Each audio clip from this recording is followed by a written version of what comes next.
It's certainly true that in the past, conflagrations in the Middle East between Israel and the Palestinians or its neighbors have created or catalyzed an uptick of anti-Semitism in America.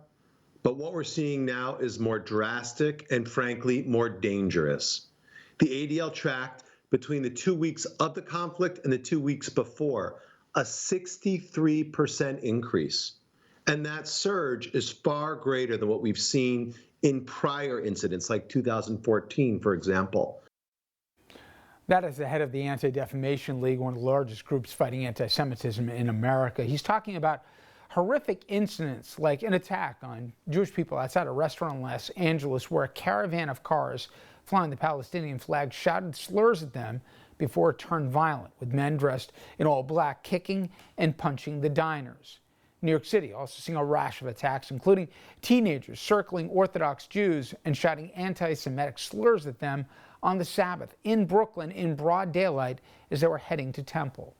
That was just a day after a Jewish man was beaten and kicked in Times Square by pro-Palestinian protesters. Now, it's not just violence. That's bad enough. Anti-Semitic vandalism also soaring over the past couple of weeks, including Nazi slogans, swastikas painting onto synagogue windows, broken glass, pro-Palestinian slogans at a temple in Skokie, Illinois, and, frankly, too many other incidents to even mention. You would think members of Congress at a time like this would be hypersensitive to the spikes in hate crimes against Jewish Americans, and that they'd try, and I stress the word try, to do something to stop this obviously dangerous expansion. But that would not refer to Marjorie Taylor Greene.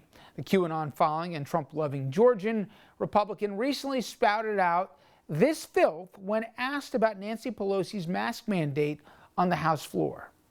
This woman is mentally ill. You know, we can look back in a time in history where people were told to wear a gold star, and they were definitely treated like second-class citizens, so much so that they were put in trains and taken to gas chambers in Nazi Germany.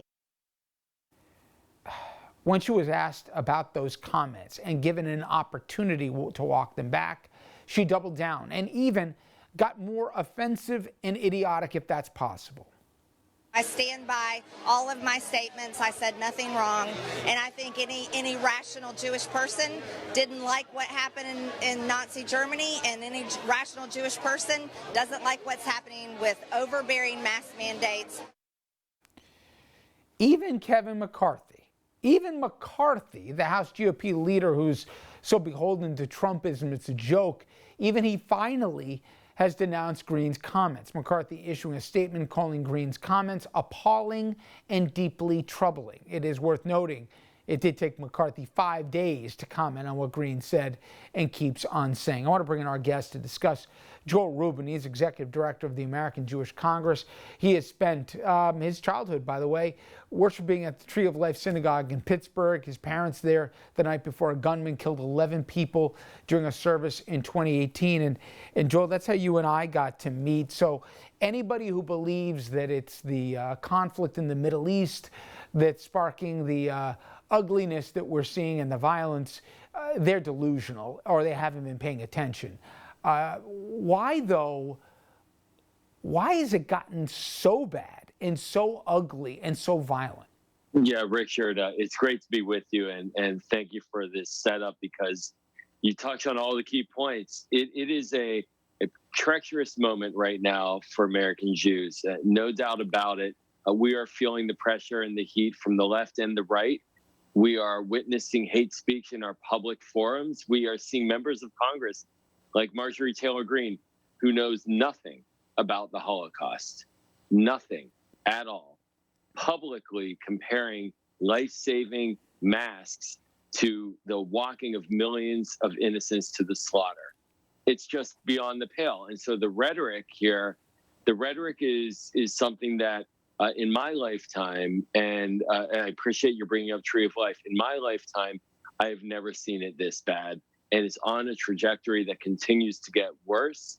And we need to find solutions to it, because as you showed, hate crimes are up against Jews. Hate crimes are up across the country, across multiple populations. And right now, as an American Jew, I think we are once again raising the alarm that this kind of hate speech has real world consequences. Joel, do you find this unique to the Jewish population, or do you see what happened to the Asian population and see a tie-in? You know, it's impossible to compare the hate that comes at one group versus another. This is not an either or. We are all in this together, and multiple ethnic groups are being targeted. Asian Americans, Black Americans, Latino Americans, LGBTQ Americans. Hate is on the rise across the board. And we have seen hate incidents rising that just sucks in everyone. And as American Jews, we are not immune from that. And I have to say, for us in this country, we have lived a very good life, without a doubt. American Jews, we've benefited greatly in this country. I'm a fifth generation American. I'm proud to be an American. And we see now a turn towards historic hatred of Jews that we have not ever seen before, certainly in my lifetime in this country. You know, Joel, I think in the last 4 years, and it certainly did not start the last 4 years, but with some of the hateful dialogue that came out of the last administration, in this particular vein, I think some abetted it because there was an unqualified support from the Trump administration for the state of Israel. But Trump also defended the guys with the tiki torches in Charlottesville, saying the Jews will not replace us. So I found that the messengers were giving mixed messages, and to the ugly elements in this country, they were hearing what they wanted and thought they were getting licensed to do things. And by the way, I'm not exempting, some of the far left here as well, who, when they attack Israel policy, whether they know it or not, they're also attacking for what people want to hear. Also, Jews just living in this country, they're not the same thing, Israeli policies and anti-Semitism, but people conflate this whether they intend to or not. And my point is, messengers and messages, they're not being consistent. That's right, Richard. And I appreciate the way you talk about this because, look, let's be very clear. We have to have our eyes wide open about what is happening when it comes to anti-Semitism here in America. And we are watching, in the case of Marjorie Taylor Greene, as an example, an individual who was elected to Congress openly calling QAnon part of her life, openly adhering to the QAnon conspiracy theory, which claimed that we had Hillary Clinton with a child pedophile ring in Northwest Washington, D.C. Completely cuckoo stuff. She gets to Congress and she immediately starts delving into anti-Semitic conspiracy theories. She delves into the idea that Jews somehow started a forest fire in California through space lasers, and she continues to go after these tropes. And around her are politicians who are hiding. Kevin McCarthy has seen his party, for example, continually accuse Jews and Jewish leaders of essentially being in shadow running of American politics. George Soros, Kevin McCarthy has engaged in those kinds of conspiracies about George Soros running American politics and other leading Jewish figures. This is a dangerous mix, a dangerous brew. And I want to also mention that Marjorie Taylor Greene, she runs a lot of campaign ads on an online social network, a platform called Gab, which is a den of neo-Nazis and anti-Semitic conspiracy theory. She raises money there. She's growing her political power there from that base. She is increasing the conversation about anti-Semitism and mainstreaming it into her politics. And she's seeing that her leadership, and I say Kevin McCarthy again, they have not pushed back on it. Only today did he condemn her for her Holocaust remarks. We've been calling for her to take back these remarks for 5 days. Only today did he call on her and say that she did something wrong, but without a penalty. Joel, what do we do about it? And by that, I say, obviously, we've got to, throw the book at anyone as a hate crime if they're targeting any population, and including, in this case, Jewish Americans based off of either their faith, ethnicity, whatever the case may be. But I remember when people saw Schindler's List that weren't familiar with it, there was a pause, and people appreciated well, wait a minute, I won't say that stupid term anymore, or wow, I mean, I heard the numbers, but I never realized it.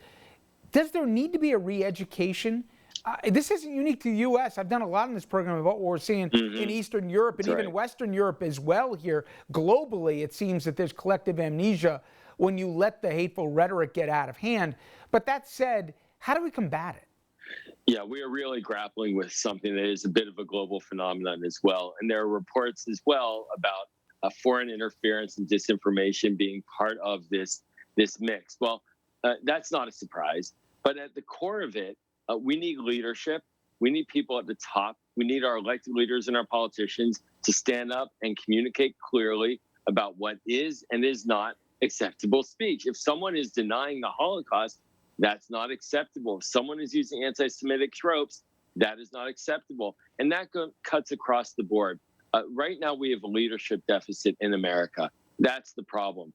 Thankfully, Joe Biden, and I'll say this, he's been very forceful in condemning anti-Semitism. He made clear statements about it.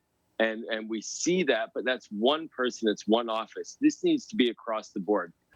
Joel, I appreciate it, and I wish you and your organization all the luck in the world. Thank you so much for the time. Thanks, Richard.